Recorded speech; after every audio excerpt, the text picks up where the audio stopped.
It's a risky list. It is a risky list. We're live, so let's stop talking about that. I'm sure we'll touch on it. It'll be funny. Hey, I'll say it again. Okay, so hey guys, welcome to my 7:30 p.m. Wednesday live streams. Today, my guest is Dean McCrae, candidate for the recent Sydney statewide election. You align yourself with the Liberal Democrats. Is that accurate? That's pretty accurate. The only variance is it was a New South Wales state candidate in the Goulburn electorate. So Goulburn, I did read that. Yes, well, the electorate for Goulburn, yeah. Yes, that's right. And so, guys, right now you're speaking to one of my many boyfriends. This is number 5. 5? Hang on, I did a count earlier. I reckon there's at least 9, 10, 11. No. You're a lot of boyfriends. Daniel Jones is the very first person the left aligned me with. So that's my first boyfriend. Is that right? I like him. He's a good quality guy. He's a good boy. And then Morgan Munro from The Unshackled is another one of my apparent boyfriends. I don't know if I've met him, but all you Victorians are all mad, so it's all right. But yeah, you could have been my husband, but then I found out that you were an atheist, and I realized, nah. It's just not going to work. I told you, I'll run off to the nearest church. I'll make something up. It'll be all right. But that doesn't work because you're only doing it for. I could have. You're not doing it because of your heart, because it's a spiritual reality for you. I could have lied to you and said, "Oh, look, I'm very, very passionate about these things," and then we could be married, and then you could find out later that there was a problem. Does this make you want to become dust or turn to water, like the Wicked Witch? Turn to water. Goodness. You know how she melts? No, she doesn't turn to water. She melts because of water. Oh, it doesn't concern me one way or the other. All right. So let's get started with the official show for the day, for the night. So you are Dean McCrae, and tell us a little bit about why it was originally that you. I've read the biography that you sent me from the Goulburn Post. You said, "I have no real interest in being a politician. I don't pander to anyone." Yet you ended up running in an election. So what was your reason for that? I know it almost sounds hypocritical, except for the fact that I ran on the philosophy of I'm just here to try and. Wait. You're breaking up a little bit. Can you say all of that again? Oh, breaking up a little bit. You sound a little bit like a hypocrite, and then it broke out. Maybe it's only breaking out for me. Oh, okay. That's because I'm not very hypocritical. So no, it sounds a bit hypocritical. I'm actually very anti-politician. I'm sort of a bit over all of them. I've got no time or anything for most of them. And I've been similar to a lot of you guys. You sort of get frustrated with things and you think, how can I challenge it? And as opposed to holding a rally, I figured I'd run as a candidate, because then when you call people out for dishonesty, you actually have a little bit of credibility. You're on a panel with them. So as opposed to fighting them outright, I got to sit on panels with Liberal Party members and Labor Party members and, Greens and fishers and shooters and all sorts of interesting characters who, to be fair, people one-on-one. Frozen your screen there, and that's all right. Yeah, you froze for a second too. Yeah, that's all right. Yeah. But yeah, so anyway, I found it to be an interesting way to tackle it, as opposed to, yelling in the street or writing letters to politicians who couldn't care less about you. When they have to actually debate you on panels and things, they can't really escape. They've got to come forward with something more than just with. Frozen again. Is he frozen to you guys in the comment section? Is he frozen, or is it me who's frozen? No, I'm frozen. Oh, okay. No, all good. I got you. Okay, so there are 3 things I want to ask you from everything that you just said that okay, I'm not going to marry you yet. It's too early. All right. Well, when I come up to Sydney, which will be later this month, let's see how our chemistry flows. Oh, goodness. That's terrifying. I've already told you. It's hard to keep up. Oh, it's just... Oh, yeah, now you're frozen. It keeps freezing. I don't know why. It doesn't normally freeze for me. Like, my internet's usually relatively good. Am I still frozen? Can you hear me, though? I can hear you. Yeah, I can see you as well now. It just seems to be doing little spits and spurts. Might be my tech guy. Maybe I'll need to yell at him. Who knows? Well, my first question is, so you have a negative opinion of rallies. You sound like you don't really find them particularly effective. I've been to several. I've been to some with Avi Yemeni. I've been to some with Neil Erickson. I've been to some, not with as in I go with them, but I've been where they have been responsible. I went to the pro-life rally. I've been to several. So what is your overall opinion on street rallies?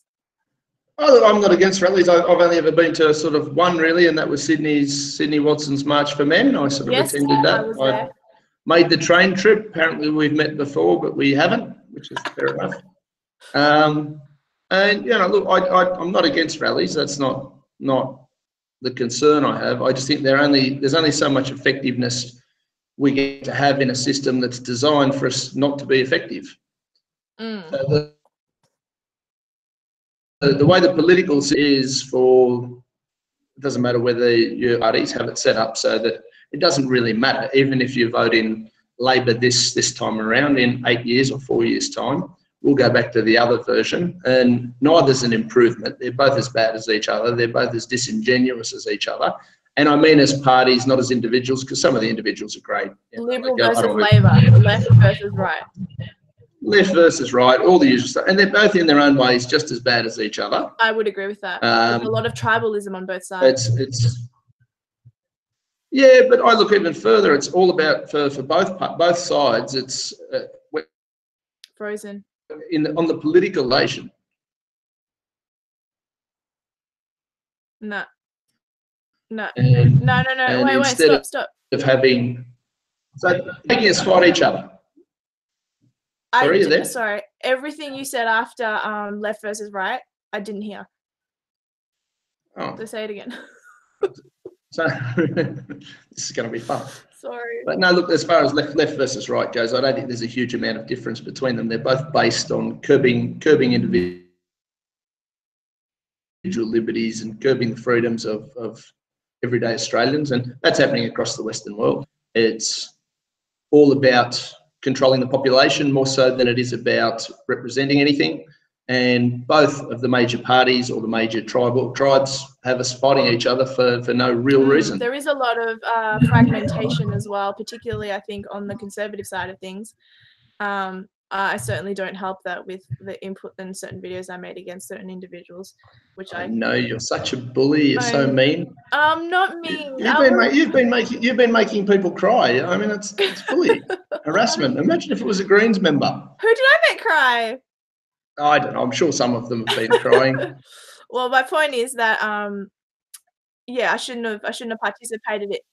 Oh, you've gone quiet again. What happened there? I don't know. I don't think it's my end, but it very well could be. I said I don't know whether it's my end or your end that keeps stuffing up like that, but it very well could be my side. I don't know. It's okay. Probably the government listening to us, interfering to make it harder to get it done. Well, if ASIO was listening to me right now, my phone would be super hot, and it's not. So. Is that how it works? That's what I've been told. That's what I've been told by people who know those things. Okay. I don't know. And hopefully I'll make a few nervous. Yeah, well, okay. So what is your opinion, generally speaking, on career politicians? Because I think a career politician doesn't have the best interest of the people at heart, whereas someone like yourself, who by trade is a chef, I am a dental assistant, we are average, everyday, average Joes, or whatever words you want to put to the label. But we are concerned with the bigger picture, like the future, free speech on the internet, free speech in real life, losing the Christian foundations. I know you're an atheist, but I'm sure you can vouch for the fact that Australia was better about 30, 40 years ago than it is now. How would you unpack all of that? Well, I look at career politicians to be, and again, I've got to be careful, because I think most people on their day-to-day level mean well. Yeah, I'm talking Hillary Clinton types. I'm not talking like. The people who leave university, and I sort of, Billy Connolly come out with it, and a wise man once sort of said, anyone who has ambitions of going into a career of politics just for the sake of a career in politics shouldn't be anywhere near an election.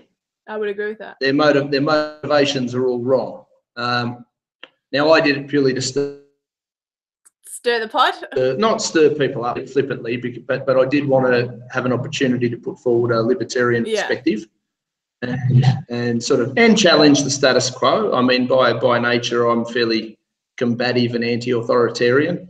So to be able to sit on a legitimate, serious panel with serious candidates, and lovely ladies. I wouldn't want, I don't know if they're watching. They watch some of my stuff. I think they find me a bit interesting or off-putting. I can't work out which one it is. A bit of both. They find me amusing. But to be able to act them, you've just offered $1 billion worth of funding for X, Y, Z. Where do you get that $1 billion? Because the government doesn't have any money unless they take it from the population. And when I can ask them that, and they can't really, they come back with things like taxes are a price we pay to live in a civilized society, and they've got about 5 arguments for all these things. And some of the arguments have merit, and some of them are pretty embarrassing, and it's just really about keeping career politicians from having.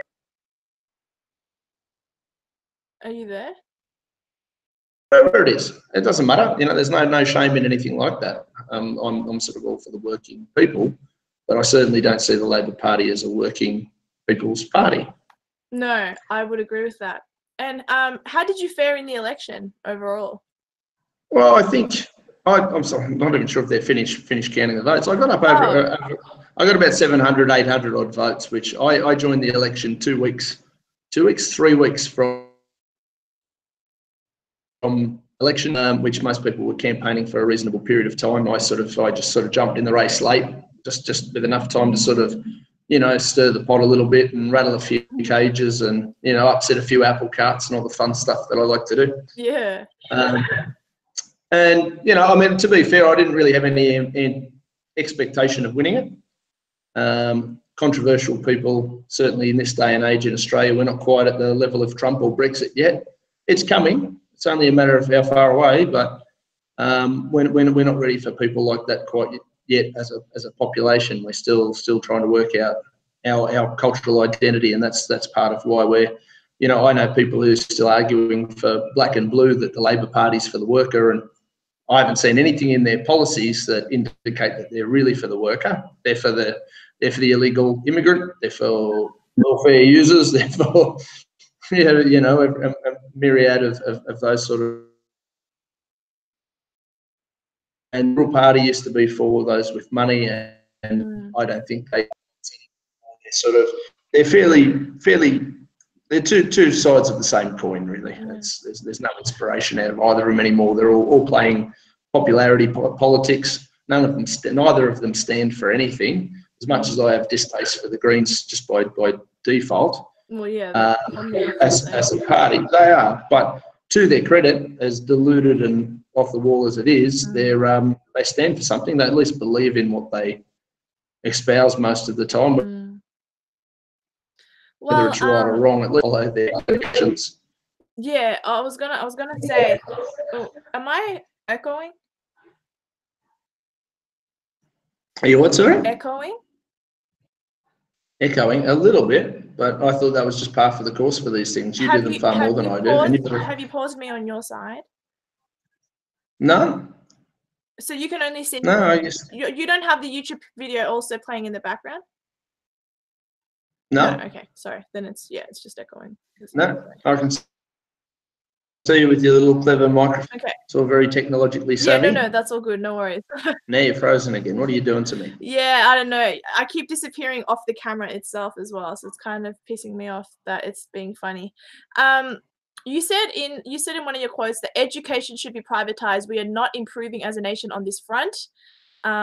And then you said with the amount that individuals keep, they should be expected to pay a bigger percentage of their own medical bills. It's all about self-responsibility and self-management. Welfare and government support should be the last resort, not the first resort. So it sounds almost like you're talking about. You sound so adamant about like it almost sounds like you think anarchy is like the best way to solve these problems, because we shouldn't be putting our taxes into something. You know, we should be able to choose where our taxes go or whatever. So what is your stance on that overall? Because it's sort of a little bit. You know, it's being a libertarian is fairly complicated. It's a complicated philosophy because the world is as it is, not as we would like it to be. Now, obviously, there's a lot of need for hospitals, and it's a question I'm often asked. So you just say we shouldn't have hospitals. Who would fund them?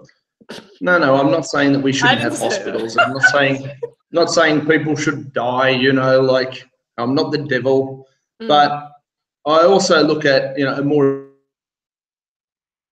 of a user pays system. You know, at the moment, the government, and it doesn't matter which side of politics, pulls an arbitrary number out of their hat and they go, this is what we should be spending on hospitals. And, you know, I'm sure there's a little bit of research that goes into how they pull out that arbitrary number, but overall it's an arbitrary number. And they go, what, how are we going to fund it? Well, we need to tax people X amount of dollars to fund that. Or same as the roads, we're going to tax people X amount of dollars to fund this and fund that and fund all these things. And schooling's sort of the same. You know, like our education system. Now, I was pretend any different. I certainly didn't focus. So I learned far more after leaving school than I ever did while I was there.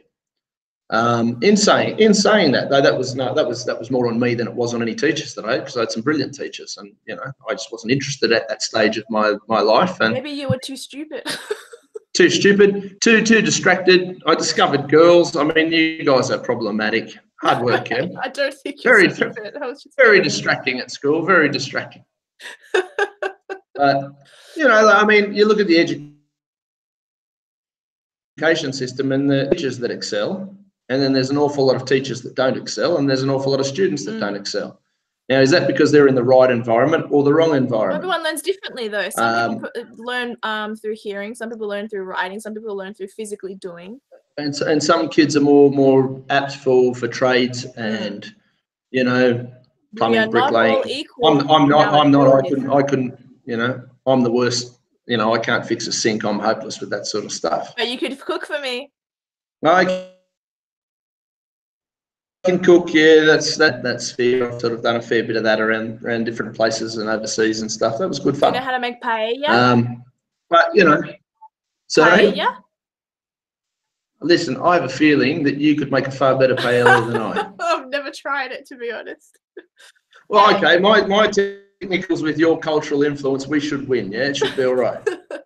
Spanish food is pretty awesome, but I'm an Aussie. It is pretty awesome, and it got crazy famous when Abuya was all the rage a few years back. It was like the best restaurant in the world for God only knows how many years. It sounded pretty cool. That's pretty awesome. So I didn't mean to cut you off on your political. Very serious. That's okay. You didn't tell me there were strict rules on what we had to talk about. Exactly. School and education is what is your... Look, as far as the education systems and things go, look, it's not... a very famous libertarian economist named Milton Friedman explains it far better than my average Joe but ever could. But he sort of talks about a voucher system, which the LDP have sort of looked at sort of implementing as a policy whereby parents from poorer families would still have access to better off schools. So and quite often that happens, and that's where people go, well, it's unequal or it's unfair. There are kids who probably should be at school, it's not affordable for the family, or some kids should have university opportunities that don't have any aptitude or or they do have an aptitude or inclination for university, but they can't go. Their parents can't afford it. They don't want to run up massive debts, so instead they don't do that. So the voucher system, and I'd recommend you check out some of Milton Friedman. He's very, very clever. He runs laps around most people, but he does some really great different thought processes. And with the system that he proposes, it sort of makes schools more competitive for the students. So he explains is some schools would become more trade focused and more focused in different areas. So as we said, different kids learn different ways, as opposed to one size fits all model. You would go, okay, my kid's really, really good with his hands and wants to be a builder. So there's no point sending him off to learn Latin. for argument's sake. We can, but school X, B over the road there, we can send them there quite conceivably with these voucher systems, and they can learn stuff that suits their strengths. School thinking they're dummies when they're just learning the wrong stuff for their We're all aptitude. made differently. Everyone has different abilities. Not everyone can be a surgeon. Not everyone could be an engineer. Like, everyone has different. Or as pretty as I am. I mean, that takes hard work. No, you are so pretty. I know, it's scary, isn't it? It just happened, right? Like, I put a lot of work into this head on a daily basis. That's terrifying. That's really terrifying. what is your overall opinion on because you said in your article, I'm going to go back to it, something about in the Goldman Post article, yeah, in the Goldman Post article, which was the homework that I did, that, let me find it, Australia, you said something like the Australia of old has basically gone. So what would you, I yearn for the Australia of only a couple of decades ago, the Australia that believed in a fair go, not the Australia that is busy looking over my shoulder to see what they can take from me to give to someone else through an unearned subsidy. Do you want to elaborate on that?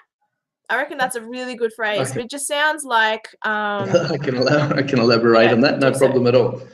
I grew up with a bit of an old school father. My father was sort of an old school working class man, and I remember him at times when we were kids. He'd always have anywhere from 1 to 3 or 4 jobs with an amazing work ethic. While mum used to look after the kids, run around, do all those sort of things, maintain the house while Dad killed himself to put food on the table. And I remember, obviously we talked, and as I got older, Dad had talked to me about more and more stuff, and he always identified himself as a working class voter as well. So the working man, I'm a working man, and that's something to be very proud of. Very proud. And I was always proud of him from that perspective. But I remember, like, I remember as a kid in the backyard. You didn't have to have a 6-foot fence around it just in case somebody was trespassing. You could just put a pool in your backyard. If you own the house, it's your house. You you've worked your backside off to buy a house or a home, and if you want to design it how you design it, that's up to you. You want to put a fence up, put a fence up. You want to put a shed up, you put a shed up. My father was very, very handy with his hands, quite opposite to me, but and he'd build a shed if he wanted a shed. He'd put a pool up if he wanted a pool, a horse. And he didn't have much time worrying about whether or not that was allowed. With me in business and things, and I talk to people and I go, well, why don't you try and do that? Oh, am I allowed to do that? Who do I have to ask permission from? And average everyday Australians who want to do something, the first thought isn't, I'd really like to start a business, for argument's sake. I want to go and start, I'd say restaurants because they give me headaches, but I want to go and start a plumbing shop. I'm a plumber. The first question isn't how do I do it, it's whose permission do I have to ask. Yeah, that's frustrating. Why, like, unless you're like going to build a huge monstrosity of a building that'll impede on everyone, impinge on other people. Like, why should it matter if you want to make a shed? Build a shed. That's right. Or why should it matter if you want to make a business? And it's always, and it's harder to explain because it feels to me like an underlying culture where everybody's, and Australians are doers. Doers. We want to build businesses, and that's that's been the Australian way. They want to build a farm, they want to grow up, whatever, and they've been doing it for the last couple of 100 years. And now we love to do all that. When we think about it, the first thought is, will council let us? Is that legal? Are we allowed? So as Liberal Democrats, we've got a bit of a war on the nanny state. That's one of our key. That's good. Key areas that we have.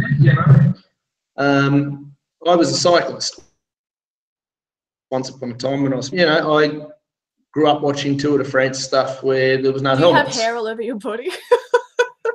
Hey? What was that? Did you just call me fat? I shouldn't have asked that. Are you bullying me or did you just ask? Sorry, I didn't hear. Do you have hair on the rest of your body? Because cyclists shave everywhere. Hang on. That's a personal question. I Goodness know. me, all your boyfriends are going to get jealous and upset. I don't think they won't care because none of them are my boyfriends. None of them are your boyfriends anymore. No, I said it's something the left says. I just play it up like, yeah, Daniel Jones is my I'll boyfriend. just pull it all off and I'll show you. There's yes, it's somewhat hairy. But, Sorry, so you were a cyclist and then I interrupted you. well, then you started thinking about me shaving legs and things, didn't you? Unbelievable. But no, I mean, and I'm a dirty mind. helmets weren't. Sorry, you've got a dirty mind. Obviously, if I'm thinking about you shaving, that's weird. I know, that's terrible. That's very weird. You're a strange young lady. Then why have you invited me to speak in Sydney? But the bicycle helmet laws are just. It's the argument. Yes, it's safe. Nothing. Keep Sorry. going. You're drinking wine. Don't get drunk. I'm sitting in my restaurant. I've got to have a wine. True. Yeah, no, why not? Why not? But yeah, no. Sorry. I said, yeah, exactly. Why Where's not? yours? I don't really drink that much alcohol. I hardly drink, actually. I'm not sure. I've seen Facebook posts of you drinking. I drink. I just hardly drink. Oh, okay. So when you do it, you just do it really well. Pretty much. We'll have a few drinks when I'm up in Sydney at the end of the month. You there? Nope. You just froze. Sorry. Can you see me? I can see you. Okay. Yeah, things like the bicycle laws are a good example just of nanny state stuff. If you don't want to wear a helmet, it's your head. Then the arguments come in again of, oh, well, who pays for it if you hurt yourself or if you die? And I know many cyclists that have been hit by cars. It's not the head that's the first place to get smashed up because cars usually hit you from the waist across. But again, it should be an individual's prerogative on what safety measures you want to take as an individual, not which safety measures the government thinks are best for you. Sure. I look at politicians, and I've met a few over the last few years. You've met a few. I've seen you do interviews with a couple of controversial ones. Who? Are you talking about Mark Latham? That's the only politician I've interviewed. Well, you interviewed Fraser Anning as well and Mark Latham. I did, yeah. Fraser Anning. I actually did a bit of a thing with Mark, and Mark's cool, and Fraser Anning, I wasn't sure about Democrats and ran over to One Nation, but and Anning's controversial in and of his own. But I look at those two guys, but you look at anybody from Scott Morrison to Bill Shorten through their entire teams, and I don't know any one of them that I would trust with my life better than I would trust myself. And I don't think any one of them is more qualified to tell you how to live. I don't think any one of them is more qualified to tell your family or my family how to stay safe. And at the end of the day, we're all going to end up dead. So do we really want to get there and living in bubble wrap? That sort of makes exactly. Can I ask you a question about something? If you want to ride your bicycle without a helmet or drive your car without a seatbelt, or drink alcohol to excess, that's sort of up to you. Like in saying that, people go, well, that becomes a medical cost. Well, that's where my self-responsibility theory comes in, and in the event of being taxed, I think all the taxes and things for this year are going to come into about, just based on last night's budget, the ones that nobody really analysed, 400 million billion. I thought, you're taking other people's money to tell us how to best spend it. I don't think you're qualified to tell us best how to spend it. I think you should mind your business, If people talk about the pensioners and, well, they shouldn't get the pension because that's welfare. Well, no, it's not welfare. They've paid a crap load of tax for however many years they've been alive. They should be entitled to draw back all that tax up until the day they die, if they so choose, because it's their money. It's not the government's money. It's not the state's money. It's your money or my money or things. If we were to put in a flat tax of sorts and a lower tax-free threshold, that would improve the lives, I believe, of far more Australians than tax breaks. Like, don't steal my money and then tell me you're giving it back to me. Yeah, exactly. Hey, dear, can you open your wallet for me? I'd like you to donate X, Y, and Z on my behalf. Thanks for that. It's not my money, but here's my credit card. Oh, cool. I'm gonna use it and spend it on like heaps of other people. Yeah. Just because, it's sort That's All the same exactly. theory. We're going to take all your money by force, and That's then we the want to just system. hand it That's the out current willy-nilly. system. Well, I don't know that Yeah. you guys are smart enough for Can I that. ask you something about being a libertarian, right? That's how you identify? Ish. Well, that's what I've been labelled as. Yeah, yeah. Okay. So, being a libertarian, I've had this discussion with my friend Kwaku. Kwaku's been on my channel. He's a friend of mine from Ghana. And he's because of me, and I'm not crediting myself with anything here, but because of me, he went from being pro-choice to pro-life because Yep. I showed him a video. It's pretty easy to make someone pro-choice, pro-life. All you have to do is show them a video of a 7-month baby in the womb getting basically killed, because that's what's happening. They're getting killed. How do you, as a libertarian, as an atheist, as a kind of politician, now you're back to chefing, how do you personally see that view, and what is the Liberal Democrat stance on abortion as well? Those are two things. Look, the Liberal Democrat stance on things like that, I just recommend people check all of our policies out on the website. They explain themselves fairly clearly. As an individual, I'm asking you. You're asking me? Yes. Look, as an morals. individual, I've gone through a pretty interesting career as a man. Yeah. And I don't want to I would never demonize anybody who chooses to have an abortion.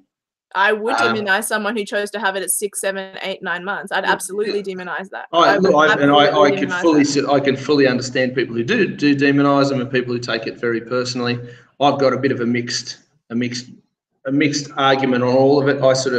I think that also rolls over into the child support realm and the family law court realm. It's such a big, broad, messy system, where you sort of go, okay.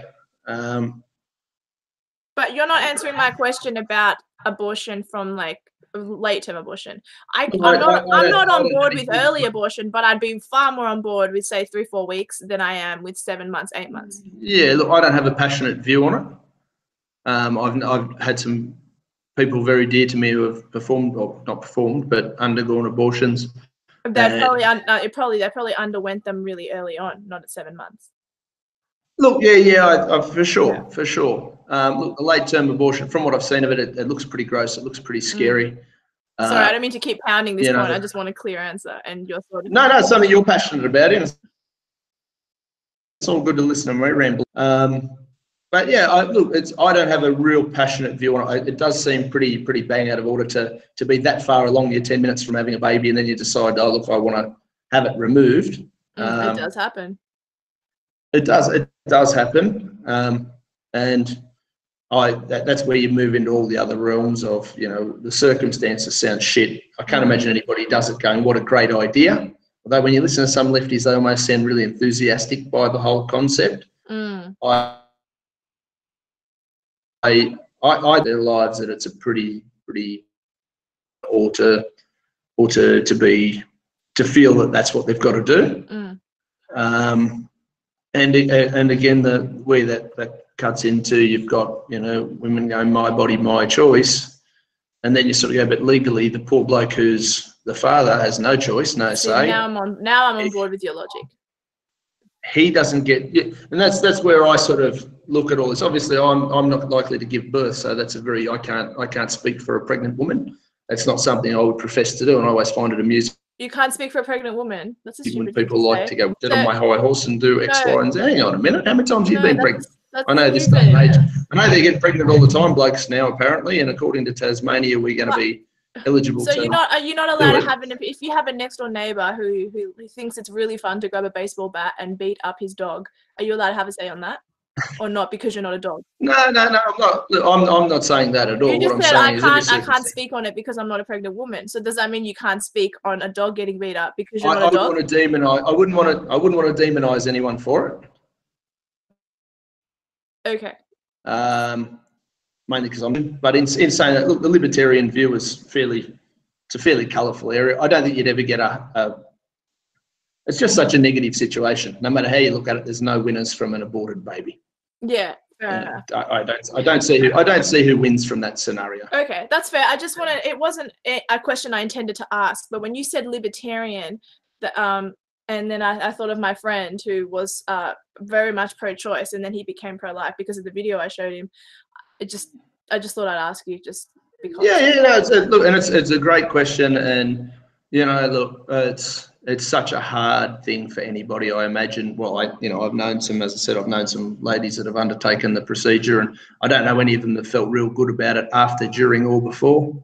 Yes, but those are those women. Those women, those are isolated events. Like there are women who are completely not remorseful. There are women who are proud of it and are like, yeah, I had my shout your abortion. Woo! My best abortion happened down in Florida. Yeah. Yeah, there are women like that.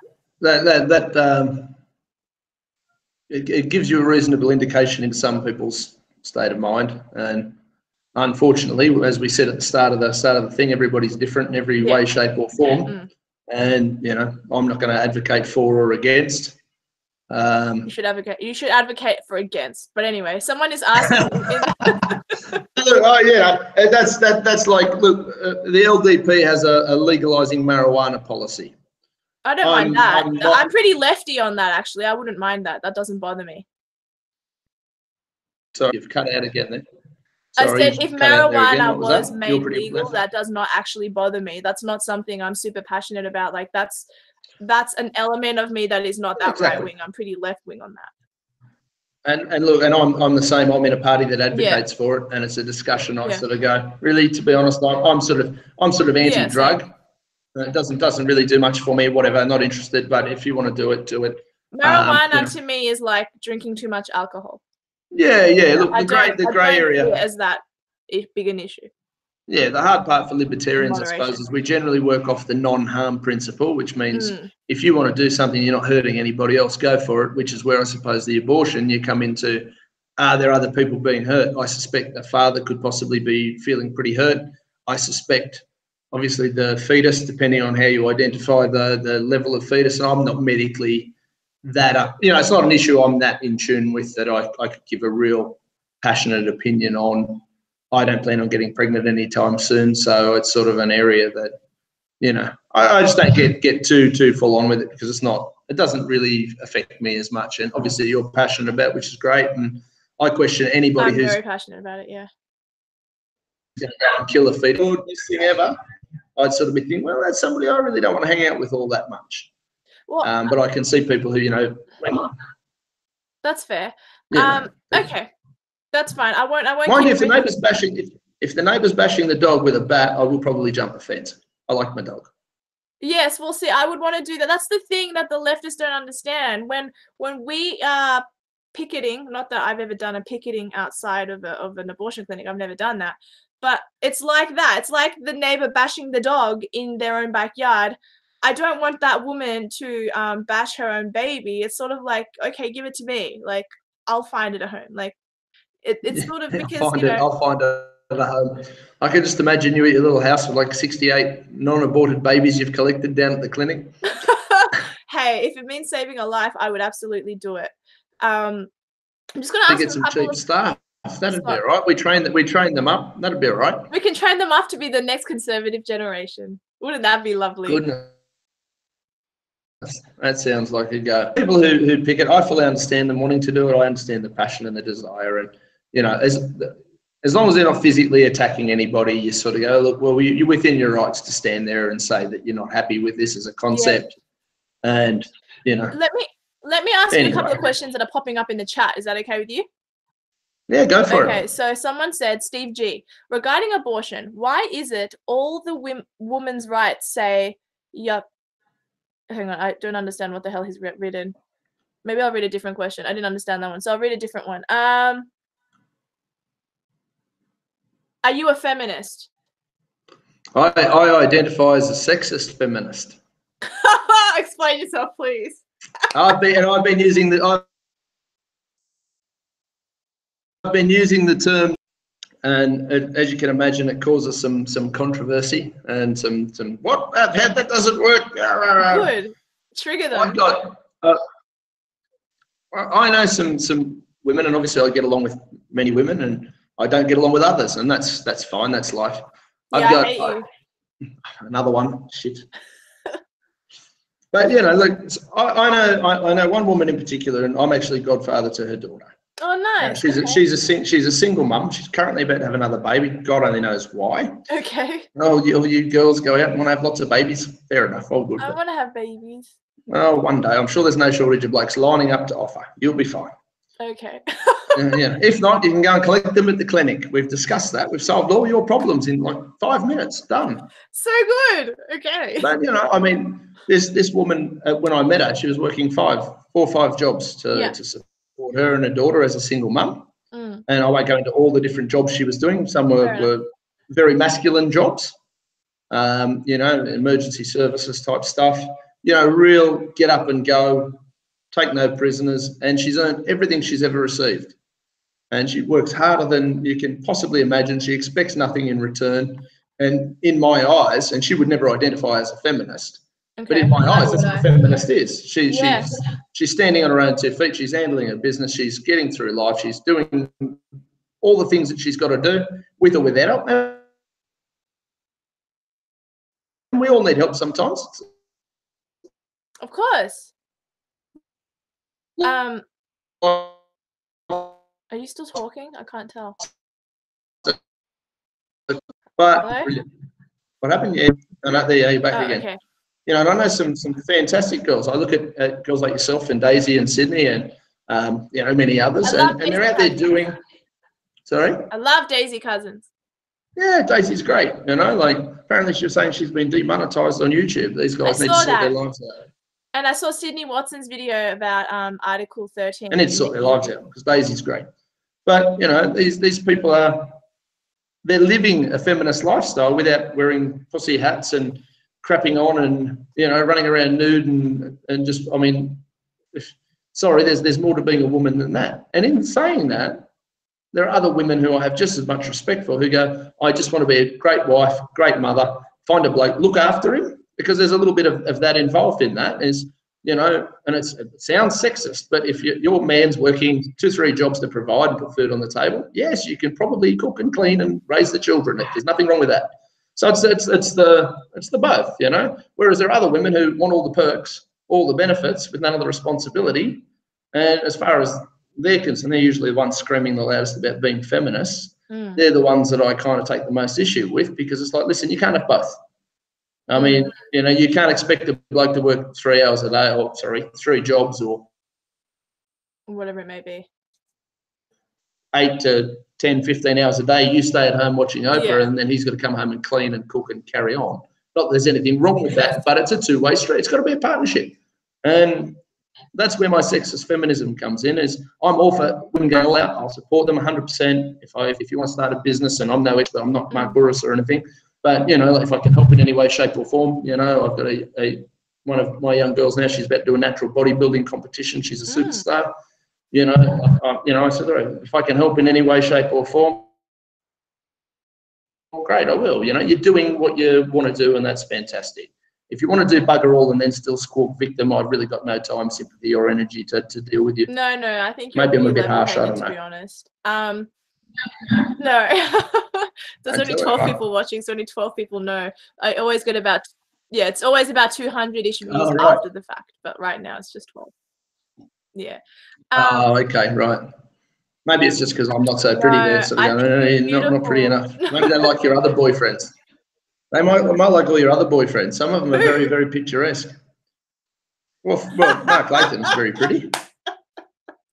He's not one of my boyfriends. I've never been paired up with him, but that's a good one. I'd like that. I'm a real slut according to the left. I've been with everyone. What was that? You've cut again. That'd be right. I said I'm a real slut according to the leftist pages. Yeah. Oh, mate, that's terrible. You know, it's all right for them to sell themselves as sleeping with whoever they want, whenever they want, however they want. It's exactly. their I'm not power, doing it. That's the thing. None of it is true. But like, that's so. I'm not accusing you of anything. You're a big girl. I'm not doing it. I have a holy Bible behind me. Like, nothing that they say aligns with my values anyway. But okay. back to the chat. Bieber Anti-Bullying wants to know, what's the LDP's policy on border controls, and is it still open borders like in communism? No, we're not. Our immigration policy and our border policies are, again, check the website because they're really, really clear on there and they do a great job. Essentially, we sort of look at immigration and things like that. Obviously, we want people to come in the country legally, depending on what that is at the time. Like we don't make those laws. We're not far enough up the political food chain yet to really dictate the big policies. But we do like the idea, obviously, of people coming in legally. And we look at immigration as being, instead of being a numbers game, just we need 1,000 whatevers this week. We sort of go, okay, what are you bringing to the country? What qualities are you bringing that makes Australia a better country? If you're sort of, I want to come to Australia as a migrant, like my family, and I'm a plumber. Lovely. Okay, you're a plumber. You've got a family of 4. You're going to be contributing to society. We look at it in a way though that they shouldn't be eligible to come over here and receive welfare. That's an area, I suppose, where we sort of land in the same right wing people sometimes with that philosophy. We don't mind them coming, but no, you're not eligible to our welfare, and you are eligible and welcome to come and contribute and help us build a great country and all those sort of things. But if you think you're just going to fly over from wherever or whatever and apply for the dole straight away for you and your 25 children, I've personally got a big problem with that. My dad's translating for the country with his 5 languages, and my mum's cleaning one house at a time. Yeah, I mean, look, and that's it. You know, that's part of I suppose where you see this nationalistic stuff that's happening now. And obviously, you've been tied up with more than enough nationalists on your channel, and to a degree, I sort of am. I've got the Australian flag up on the wall at home, and you know, I'm somewhat nationalist, but I also look at it from a practical perspective. I don't actually care where you come from or what your background is or what your race is. I couldn't give a shit. I can't see colour or gender. I just see colour. Are you colourblind? I am. I'm colourblind. I'm sex blind. You know, sometimes I'm homophobic towards black people, and I'm racist towards transgendered people, and all sorts of things. You know, like you know, like it's just that mad, some of this stuff. But you know, if you're coming over and you're working hard and you're contributing, welcome. Yeah. You know, actually, if you're coming over though, don't. Sorry. I was just saying, I don't come over and import your crime. Don't come over and import your negative behaviours.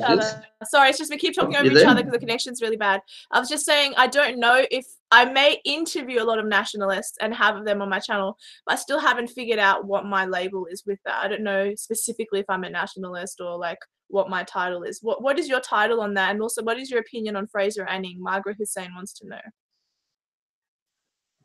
Okay, I don't really have a title on that. I'm somewhat nationalist. I'm proud to be an Australian, I'm proud to be despite my head having whatever. Yeah. I'm proud to be Australian. I love our country. My grandfather fought in the war. Yeah. You know, and I would never say anything. And my older brother, he served in Rwanda, and I would never do anything, I think, that would disrespect their efforts and the things that, you know, they went through. As far as what was the last little bit? Sorry. Fraser Anning. Fraser Anning. So our Senator Duncan Spender today, he supported the censure motion. He sort of he disagreed vehemently with what Fraser Anning said. Did you watch my interview with him? Because he clarified his statements and it didn't sound. I did, and you know, and I actually find more often than not when I debate people, I tend to debate. I tend to get into really good debates and conversations with people I don't usually agree with. I just find it far more interesting. And I've made a few Facebook posts about Fraser Anning when he came out with what he came out with and his stance on it. And to his credit, he sort of stuck to his guns as far as what he said. That's funnily something the Australian population squawk and squeal that they want politicians that, you know, say something, mean it, and commit, but then as soon as one does, there's he's an evil bastard. I don't think he's evil. I don't know the guy. I've never met him to comment on whether he is or isn't somewhat racist, I don't know. Depending on today's standards, anybody by today's standards can be called a racist. But I look at what he said and I thought, probably poor timing, probably not in great taste. But in saying that, the man's entitled to his opinion. I do believe in free speech. And he was more than entitled to say what he said, whether I agree with it or not. I did think the young bloke that belted him with an egg should have been held accountable. That's still assault. You can't. They tried to pin it on Anning. Like, I was outside when it happened, and then all these cops ran in. I'm like, oh my god, drama! And I ran back in with my camera, and I'm like, oh, I missed the moment. But you missed the action. I did. I watched it, and I sort of thought, well, you know what? If somebody came up from behind me and clubbed me with anything, I'd turn around and swing. The young bloke got swung at twice. He really should have expected something. Yes. The other blokes were probably a bit heavy-handed with him afterwards, considering he was just a kid with an egg. But I think Ricky was just trying to be a bit of a hero, I suppose. There's always a bit of ego involved in these clashes. They're kind of. But exciting. I think Ricky like spoke to the kid and said, we're all Australian here. I think Ricky just meant well. I don't think it was ill intended. And I think that's part of what happens with all these things. The kid thought he was doing a heroic. I'm going to sort this guy out because he's an evil racist bastard. And that's where you get into all these problems with left versus right and whatever is. The bottom line is, if I walked up to somebody in the street and hit them with an egg, I mean, I could be charged with assault if you talk to somebody. What's 18C? That's you can be charged with hurting somebody's feelings. So if you go up and physically assault somebody, you can't be surprised if you get a smack in the mouth. That's called a reaction. I can't say I didn't feel sorry for him. I didn't feel sorry for Anning either, but I could fully see why he reacted. And I don't know enough about him to be pro or against. I just look at him and go, it was ill-conceived, probably timing. It was probably a little bit opportunistic as a time to, boost his votes. And I think he'll get far more votes this time around. I think he's got a core level of support somewhere there from that. But yeah. I mean, I'm not surprised he was censured. Yeah, no, I got that. Someone actually said to me, it was actually Christopher Shortis's wife. She said to me that I should start making videos where I boil a bunch of eggs and I just throw them at people. So they think I've thrown an egg at them, but it's a boiled egg. You could do that. That could be fun. Go on the street and record myself throwing eggs at people. So funny. Do his egg challenge. Yeah. I thought it was the funniest thing ever. But no, I wouldn't do it because I'd be afraid of getting hit in the face. I'm sure nobody hit you in the face. Surely not. I've already been doxxed, so it's completely possible. But it's yet to occur, which is good. That's nice, yeah. The old sexist in me says you shouldn't go around bashing women. It's just like a rule I have. For sure. But that makes me an old sexist, I suspect. But I wouldn't go around bashing men either. Like, I just wouldn't do that. Not something I recommend, yeah? No, definitely not. Well, before we wrap up, because you have to go back to work, don't you? Because you're in your restaurant right now. If you haven't noticed, I'm not working particularly hard, but, Very true.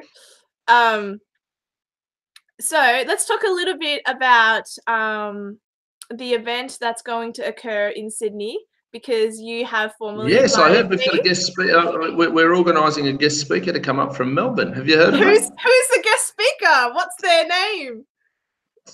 Sarah Hanson-Young. Ew. Her name's Dia. I'd invite her because I'm quite happy to give people I disagree with a platform. Her name's Dia, and she's wonderful. So we're looking at hosting the event on the 20th. Is that April, right? But do not divulge the location because I don't want any leftists showing up. But no, the location we'll keep quiet. Not that there's as many lunatics, from what I can tell, running around Sydney as there are in Melbourne. You guys seem to have a disproportionate amount of maniacs that want to go out and protest things.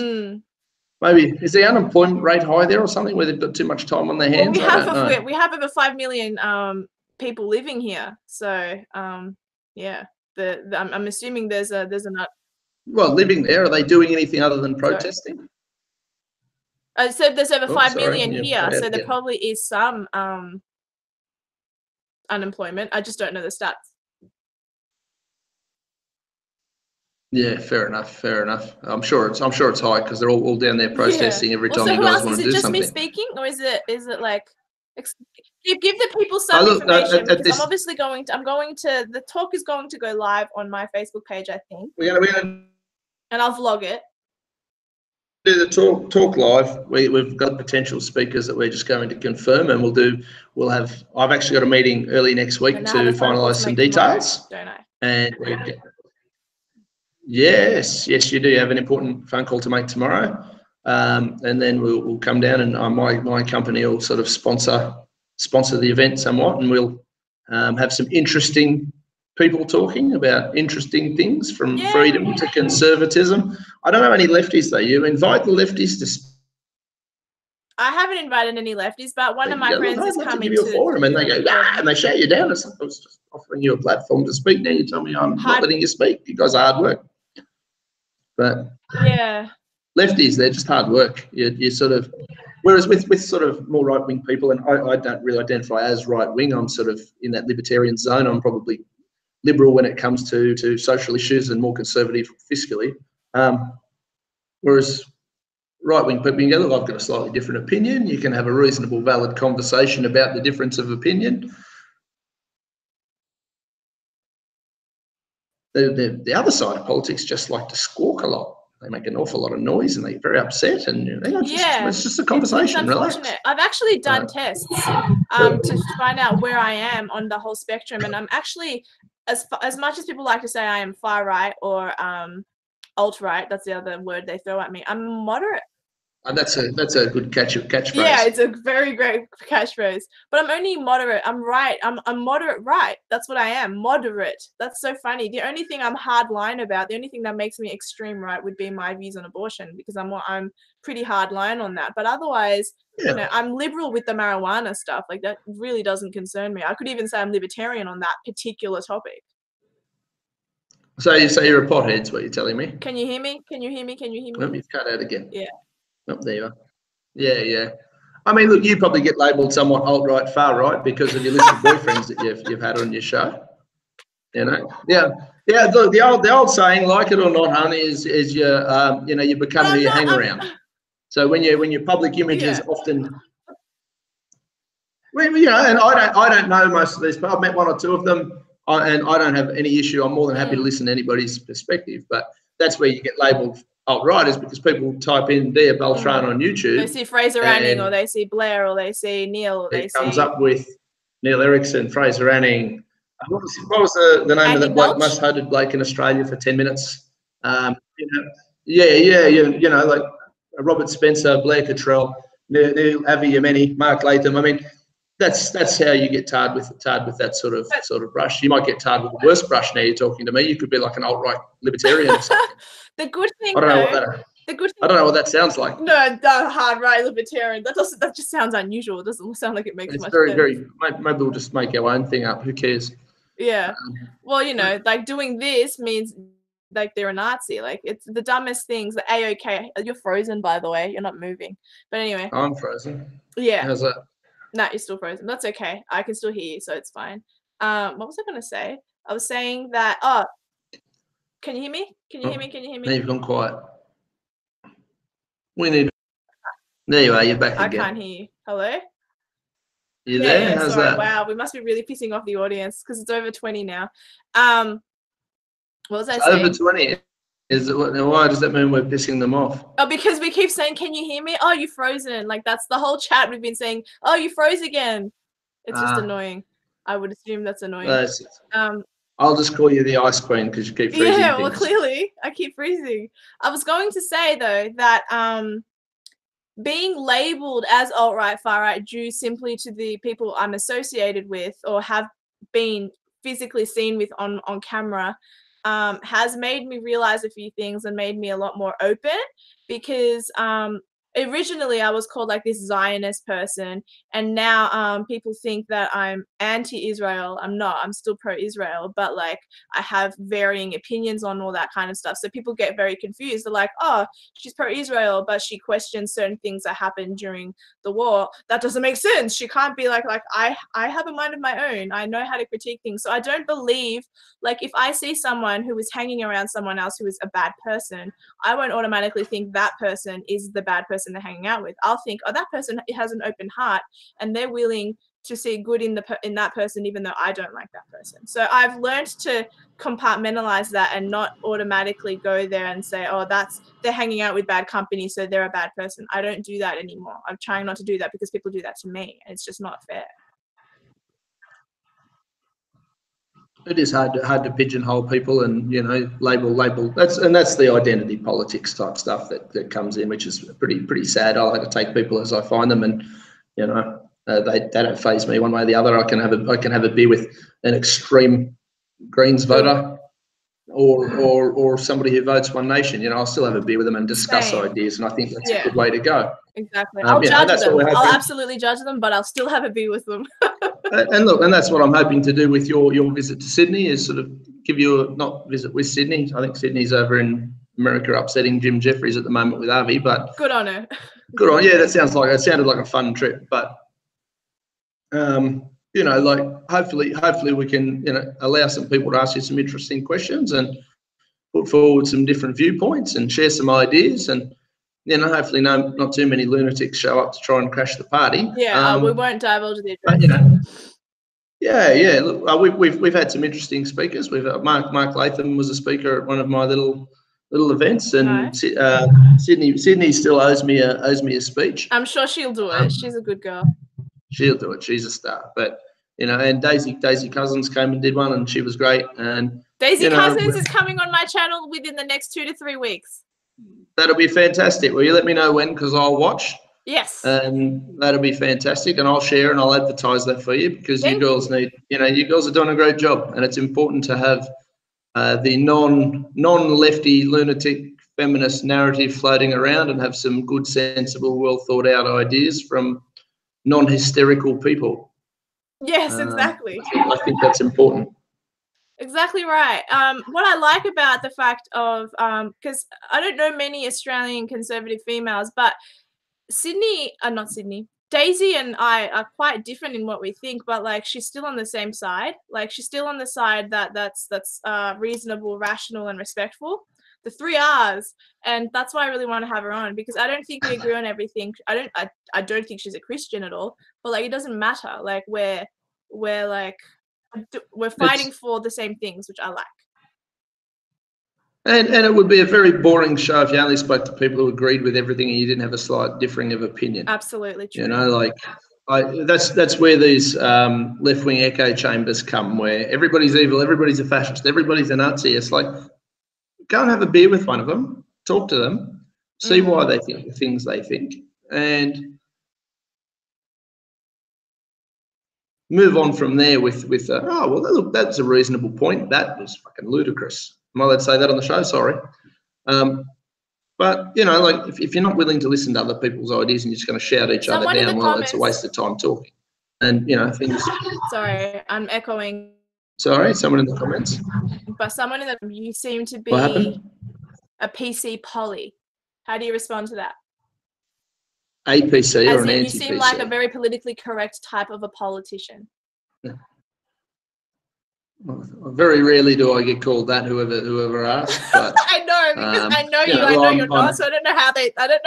Look, I'm not PC. What I try to do is be respectful. I'm here supporting Dia's show, so I'm trying to be a fair amount respectful and well behaved. You know, like I do own a business. Anybody though who sort of has seen me involved in politics is I'm not there to blow wind up anybody's backside. I'm there to just call out problems as I see them, and if I can have an impact, great. I don't have to call people, you know, rude names or anything like that. I mean, there's a few that will get it. I've got no problem with throwing them out as necessary. And it depends on the topic too. So, I mean, if he was the person who thinks I'm PC asked a question about taxes or the ATO or the CSA or the they're not going to get your humour from that. Yeah, no, that's right. Or talk, the extent of police becoming, glorified checkout chicks because of, all they do is go around and write tickets and collect cash. It's, look, I'm PC, but I'm not PC. I'm not trying to be actively PC. I'm trying to be respectful for Dia's show. I am looking at launching a YouTube channel, sort of with some of my less PC stuff. That'll be under the Freedom Chef banner. Guest. Liberty's Kitchen. That's sort of what I'm one of the little projects I'm working on at the moment. And on there it'll be a fairly hardcore libertarian view. And look, I say plenty of offensive stuff. Feel free to check out some of the stuff I've said. I'm always upsetting people, but again, I know you are. They don't know you well enough. I do. So I'm on Dia's show, so I want to be respectful and I want to be well thought out with what I say. I don't want to just come out and smack talk or do her reputation any damage or anything like that. Let me ask you a question. By the way, you're still frozen. I can't see your face move. You're like in this position. Dancing? How's that? I can't see anything. Goodness. But that's okay. No, nothing still? No, I can't see you. I wonder if they can. Guys, is he moving? I don't know. In the chat? Ask the audience. I'm waving. Now. Can you see him waving, guys? Yes or no? Maybe my chat is delayed because no one's responding. They're not answering my question. They're not answering. We need a better line for sure. They're talking about Trump. Maybe they can. Same. Trump, I love Trump. Trump's brilliant. Love Trump. I put it when Trump first got elected. I made a prediction that Ivanka Trump will be the first female US president. They can't see you either. Sorry. Keep going. I'll still stand by the fact that I predict Ivanka Trump to be the first female US president. Oh, she'd be the hottest female president too. Oh, well, look, I was going to ring. That. I was going to ring Uncle Trumpy the other day and say, look, mate, you need to get rid of the husband and I'll date her. She'll be all right. But she's pretty hot. I've been a fan for a long time. She's a good-looking girl, but she's also brilliant and intelligent, which is an even extra one. Now you've gone completely. Sorry, where did you go there? You cut out and come back on. But yes, Ivanka's brilliant. There's the hot tip. Ivanka will be the first female US president. I've predicted. Love Trump. Obviously, I don't agree with 100% of everything, but then I don't think there's anybody on the planet that I agree with 100% of anything. And I think anybody who says they do is probably not thinking for themselves. If you don't have some sort of disagreements with people or slightly different views on things, you might need to have a good look in the mirror and think, why do I think exactly what every other sheep in the building's thinking? I always think if I'm in a room where absolutely everyone agrees with me, I'm in the wrong room, or I need to get more people in the room with different opinions. Otherwise, the echo chambering, waste of time. Yeah, absolutely. One of the questions was as well, what do you think about the idea of moving the Australian embassy to Jerusalem? Okay, I don't have any radical passion for it. Okay. As an issue. Yeah. Look, I don't have a direct interest in it or a direct passion for I look at the Israel and Jerusalem and all those sort of areas, and I think I've got enough problems in this country that I'd like to see fixed first. I would agree. We need Australia first, like America first. Before we start worrying about what's happening over there. I think our country's one that needs some love and attention at the moment, a bit more than worrying about their issues over there. I'm just going to go through the chat and see if there are any more questions for you. Otherwise, we can finish up. Ask him what he would do to improve taxation.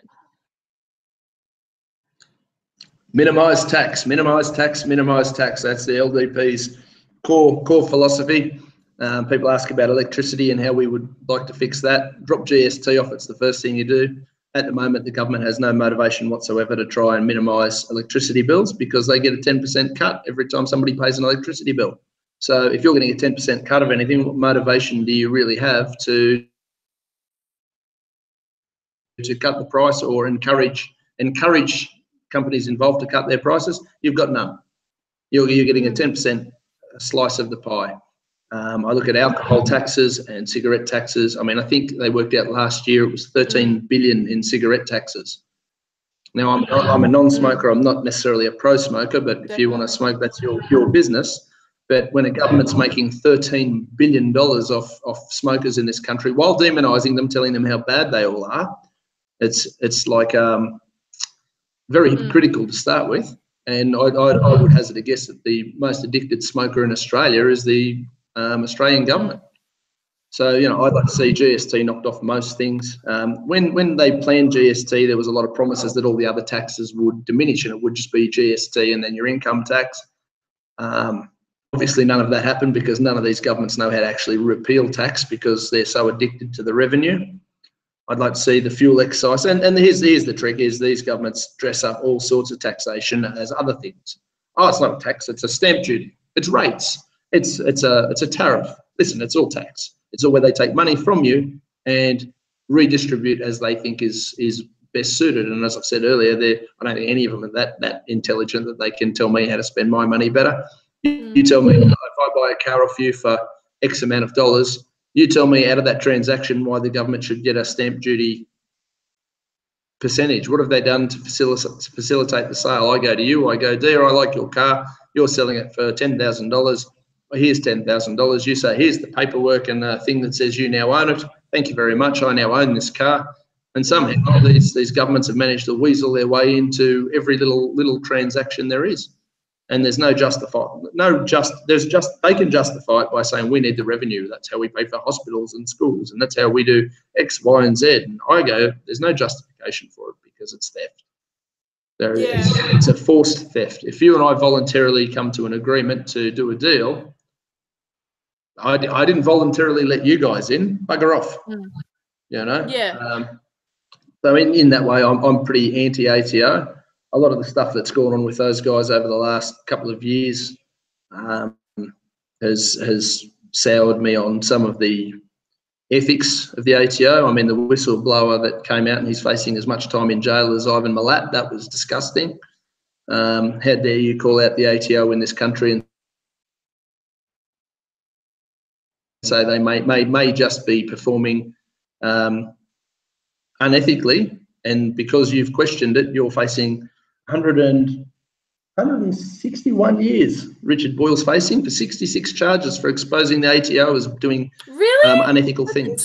Insane. Yeah, that's 161 years. Ivan Milat, he got off 181 years for all of his serial killings, but exposing the ATO for doing some shonky shit is that puts you in front of a judge for a potential 161 years. How dare you call out these government bureaucracies and not be held accountable because you might just hurt somebody in power's feelings, you know? And I'd like to see most of these big government departments. They're very authoritarian. They really think they're far more valuable to our society than they are, and it's like they forget that they work for us, not the other way around. And I guess that's how I look at politics as well. Is the politicians work for us? Well, what political system? I don't mean to keep saying this, and this is the third time I'm going to say it. It seems like to me, anarchy, not the leftist type of anarchy. There's a different kind of anarchy that Stefan Molyneux espouses. It seems to like you seem very anti-government. I'm very anti-government. Now, in saying that, in saying that, look, I wouldn't identify as an anarchist because I do still believe in a certain amount of law and order. But I think that law and order should be more with, at the moment, and look, I actually noticed that when I was in Victoria for Sydney's thing, I've never seen so many police in my whole life. But they were there working, and the vibe I got was they were working on behalf of the government. They weren't there working on behalf of the people. They were working for the leftists. Well, yeah, but at the behest of the government. Yes. I don't think that the police and the military are there necessarily to serve the government in its current state. They're representatives and servants of the people. We pay the tax that pays their salaries. They're not there to control the population.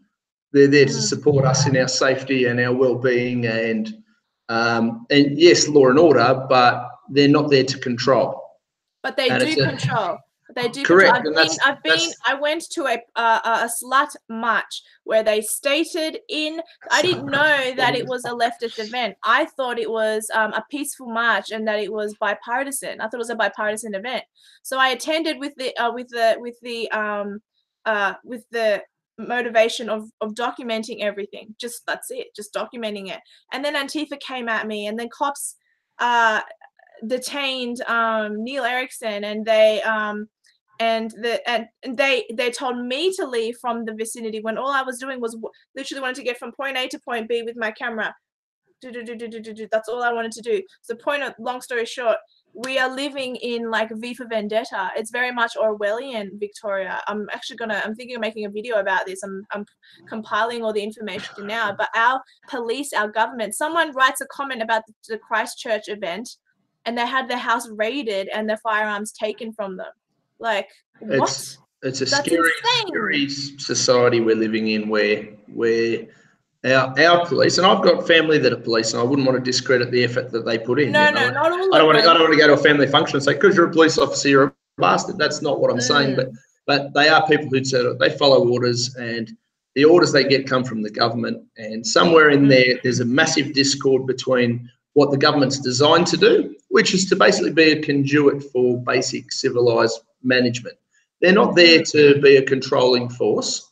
They're not there to tell you whether you should smoke cigarettes or whether you should wear a bicycle helmet or anything in between. What they're there for is to essentially manage a basic societal system, whether that's a certain amount of hospitals, roads, whatever, depending on each society.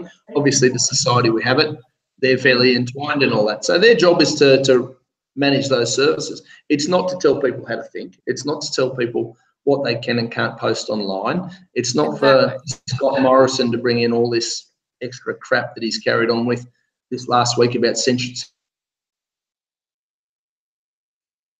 this and censoring that and all those sort of things. If you don't like what you see, change the channel. If you don't like Dear Beltran's channel, do you know what? Don't watch it. It's not up to some lunatic in a suit in Canberra who has a big enough ego to think that he can manage your life and your content to tell you what you can and can't look at as a reasonable. You're old enough to vote for them, but you're not old enough to decide whether you wear sunscreen. It's very infantilizing. They're infantilizing us. It's quite insulting, really. It is, and the unfortunate, scary part is we allow it. We do because the majority of Australians, and I don't mean this in a rude way, are complacent and apathetic, and that's not another word for stupid. Although some people think. And in my little brain, the way I see that, they're making everybody apathetic with bullshit handouts, middle class welfare, and the people are dumb enough to fall for it, unfortunately. Yeah, well, but they do all this middle class welfare, which means even really reasonably well-to-do people in this society, and I think it's like our lowest or closest to poverty part of society is still in the top 1% of the world for living standards. When the entire population. I was reading something about it the other day, and that's nuts. So our worst off are still far better than many countries. There's a lot to be grateful and happy for over here, and we're giving all these handouts to people, and because we've got such good lives, we take it for granted. And you see every time there's a crisis, every time something negative happens, a Christchurch, a Lint Cafe, any of these things, all of a sudden 10 new laws have to come in that impinge on our freedoms as well-thinking adults. And I mean, I'm sure we all think differently, but and part of what happens is you go, I don't care about marijuana laws, but other people who do care go, oh, well, why should we support that? Or why shouldn't we support that? That doesn't affect me. Yeah. And I sort of, overall, I just go, government needs to get out of the way. They shouldn't be as ingrained in our lives as they are. They shouldn't be telling us all what to do. Like that much, and then the people like that much. Yeah, people ask me about, during the election, they asked me about my thoughts on councils, like, local councils. And I'm sure Victoria's not much different. But essentially, fix potholes, make sure the sewerage is working, collect rubbish, and maybe maintain some parks or something. Other than that, council really has no business sticking its nose in our day-to-day lives. They shouldn't be telling you whether you can or can't build a shed in your yard. You've worked hard to buy your house. You've earned the money to buy your house, and you've done all the right things, and you've earned it and you've fought for it, because most people who own a house in this day and age have fought for it. And all of a sudden you've got some lunatic down at council who's probably never owned a house or probably never had a real job going, well, you can't have this fence here because I decided. Let's go away. Yeah. And by the way, here's a $300 bill for the privilege. No, bugger off. And that's my take on most of it. Let me, just play devil's advocate with your logic for a second. Because you're saying the government can't this and can't that, and actually do agree with you. But just for the sake of putting a different perspective out there, yeah, of course. Why does the government tells us to wear seatbelts? Like, who cares? I should be able to not wear a seatbelt if I don't want to. The government does things like that. Like, we're not allowed to self-harm ourselves. If we do, we get taken in by what's the name of this thing? The cat team. Is it called the cat team? Anyway, basically, there are things that the government has put in place to protect the people. Yeah. How do you sort of talk your way out of that? Because sometimes one could argue that it's necessary. There's always plenty of argument. There's plenty of argument for safety and necessary, and we should have the safest society possible. And I suppose the most extreme view on that is you're still going to end up dead.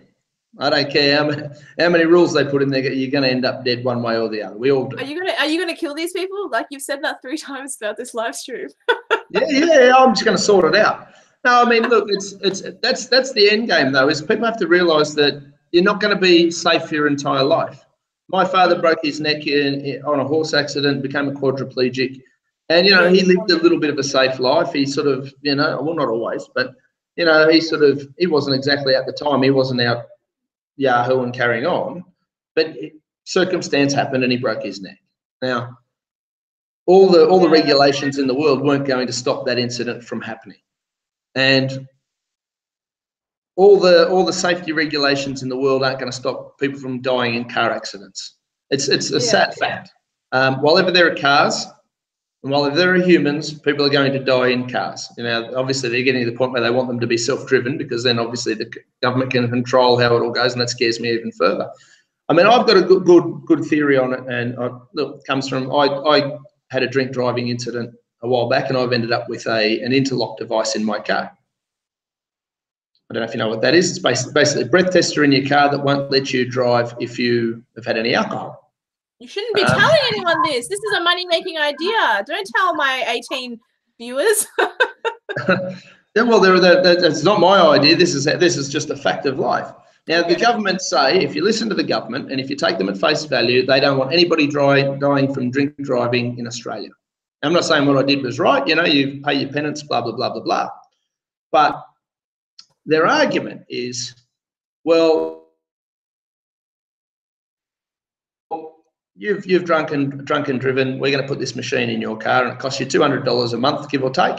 And I own it. Done. That's one of the things I've done in life. I haven't been an angel. I haven't been a saint. I have my moments.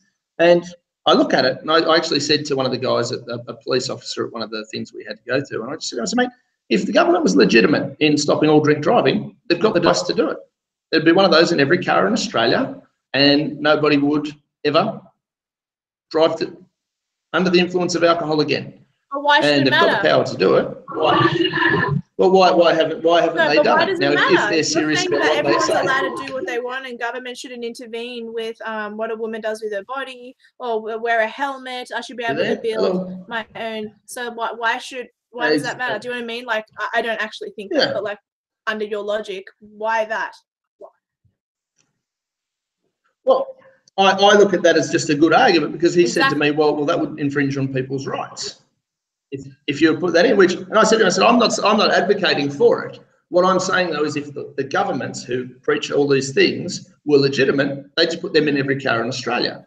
And I'm not saying I want it, but they did it with seatbelts. They've done it with airbags.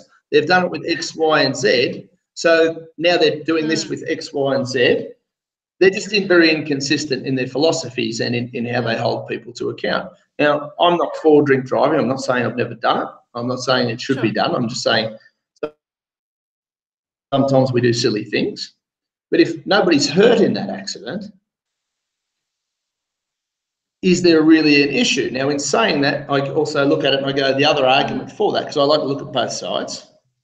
If you have an issue and you kill somebody, you should do life in jail. there should be, you know, you've taken a life, therefore yours should be taken in some context, some way, shape, or form. It's like false rape accusations. If you make a false rape accusation, you should be directly entitled to receive the same punishment as the person that you have falsely accused would have faced if they were convicted. Therefore, all of a sudden, false rape doesn't look like such a funny thing to claim. Because they're going, shit, well, if I get caught out for lying here and making this shit up, I get 10 years in jail and my life's ruined. And all these things are pros and cons, you know. I'm not just saying, oh, well, we should put breath testers or everybody should drink drive. Obviously, everybody's different. I actually think that's a good idea, that breath tester. I was just trying to play devil's advocate. That was the point of what I was doing. Of course. But I look at it from a government perspective, and they say, oh, we can't do that because it infringes on people's rights. Well, that's never stopped you before. Exactly. Man, otherwise, why are we wearing bicycle helmets and seat belts? And why, you know, I think that they brought out a new law in New South Wales last week that we had to, if your car was too dirty for your number plate to be read clearly, you can be charged and fined $400 or something. Oh, okay, that's interesting.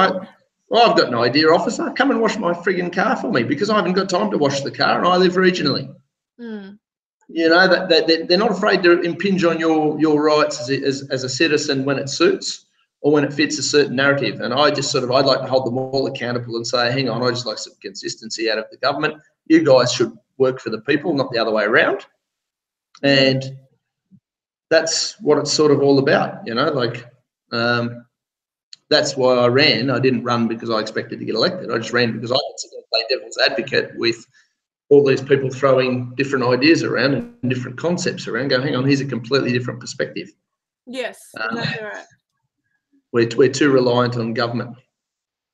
We are too reliant on government. That's the problem. Throughout the years, the last 30 years of my life, I'm in my 30s. Oh, come on, 21, 22, we discussed that the other day. I know we did. You thought I was 24. How cute. You look like a baby. What do you want me to say? And I got the pigtails today and everything. That's just because my hair looks better today like this. In the last 30 years, Australia has changed so much. And even before I was in Australia, like, you know, when I was still inside my daddy, Australia was a very, very different country. It's changed so much, and the reliance on government is we are depending more and more and more on them, and it's just not healthy. It just, to me, it's like we're becoming slowly, we're heading towards this globalist agenda, and no one, and you know, and the general public is none the wiser. They have no idea. But the key word you used was dependent. It was dependent, and that's they're making us dependent. They give us, and I got in trouble, or not in trouble, but I called it Happy Meals. The government likes to give out Happy Meals to keep, you know, like when they do it for kids at sport, you know, oh, here's a Happy Meal, you've done really well today. That's what they do to the population. Here's a little reward for being a good boy or girl and being very compliant and ticking whatever box we tell you to do. Here's a little Happy Meal. Here's a little, you know, what Frydenberg say, oh, here's a little tax break. Morrison, we'll give you $75 off your electricity bill. Listen, dummy, that doesn't help anybody over a 12-month period.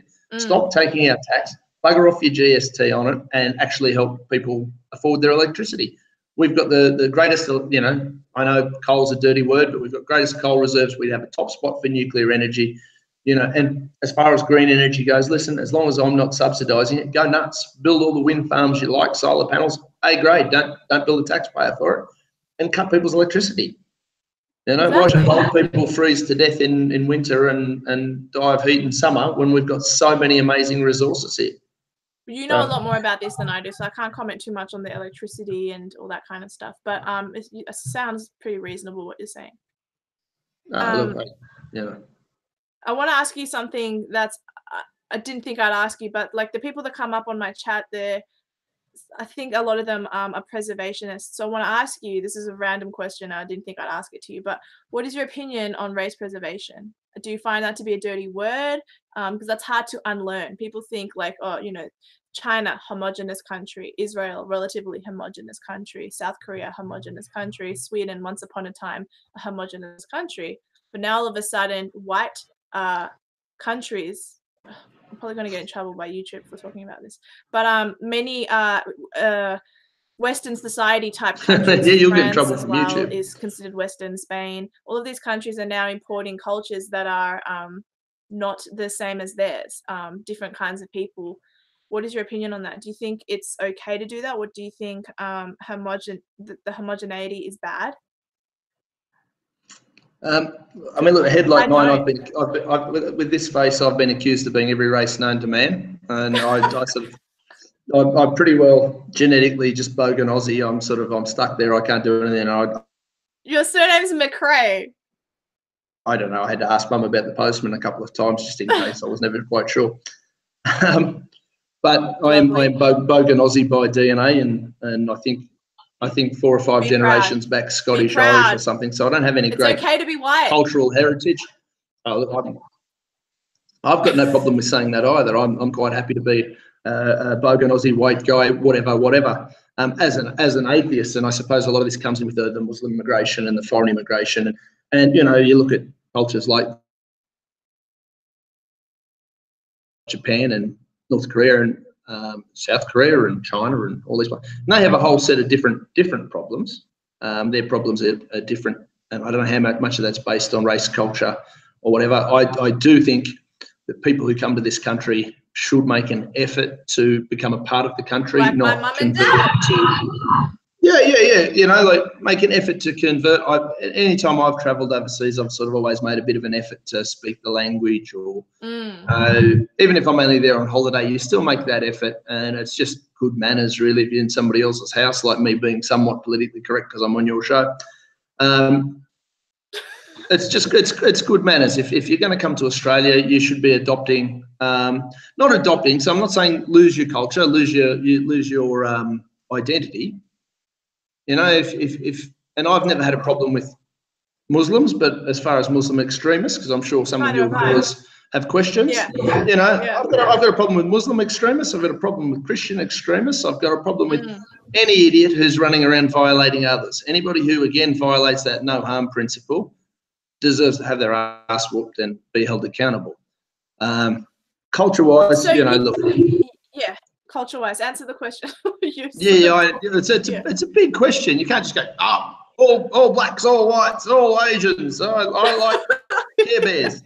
I'm sorry, you're right. It is a big question.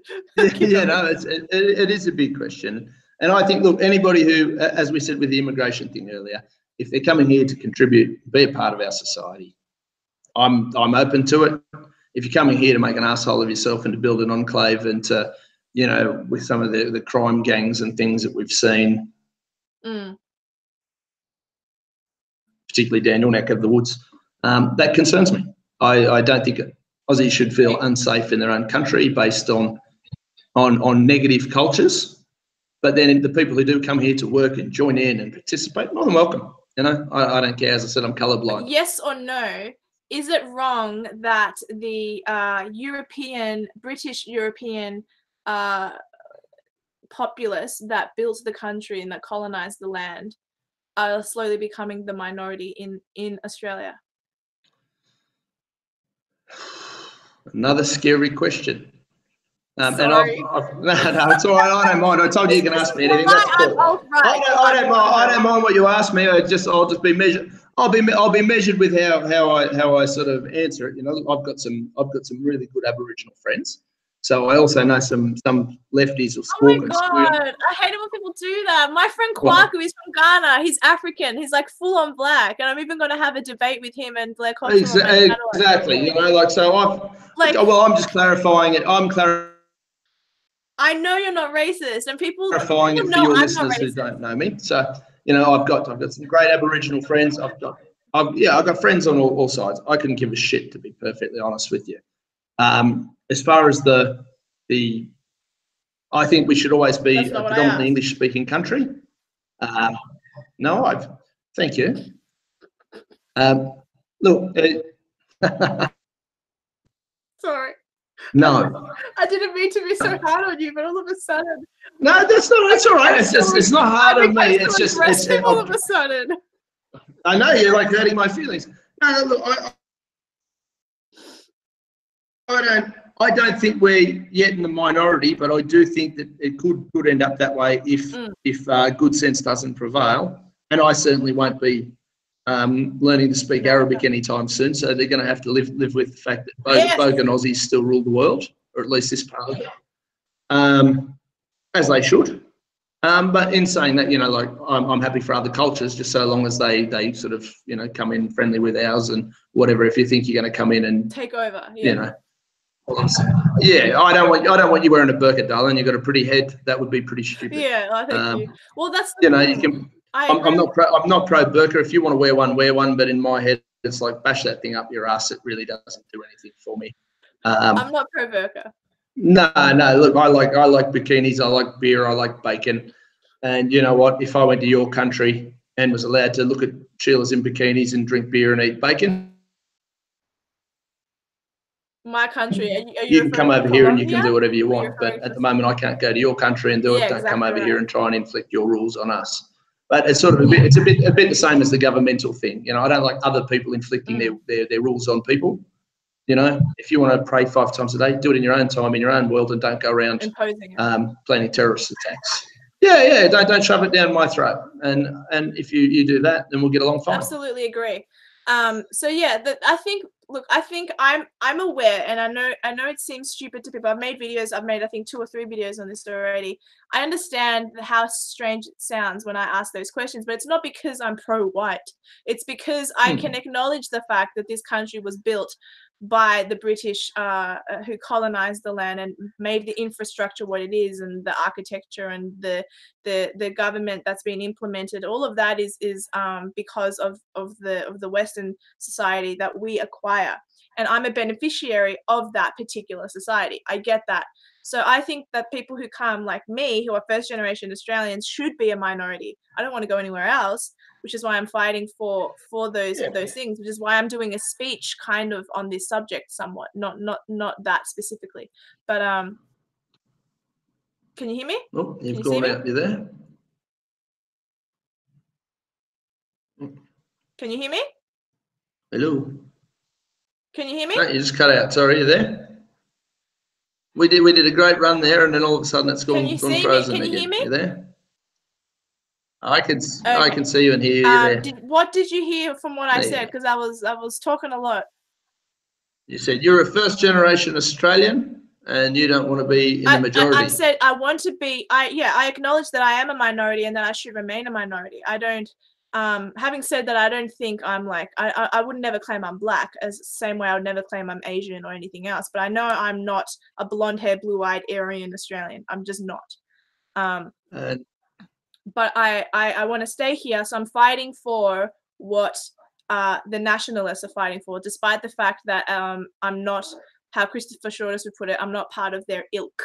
I'm not a tribes member, but I am a beneficiary of the tribe, if that makes sense. Yeah, and you can look at a positive cause and be supportive in ways. And I look at some of the nationalist movement. Mind you, I look at most movements as a libertarian, and I go, okay, that makes a lot of sense. I can agree with X, Y. Why did you say that for? That was a dumb thing to say, And that's part of the scary part of having your own thought process too, is you're not just following the mob. It's easy to jump into a mob of either a white nationalist or a whatever, or a alt-right, or libertarians are probably the broadest church. We've got all sorts of maniacs from all sorts of circles and into all sorts of different things, and engineers and chefs, and it's just a funny group of things. But I think what you're doing is very valuable, because you do provide an alternative perspective to the nationalist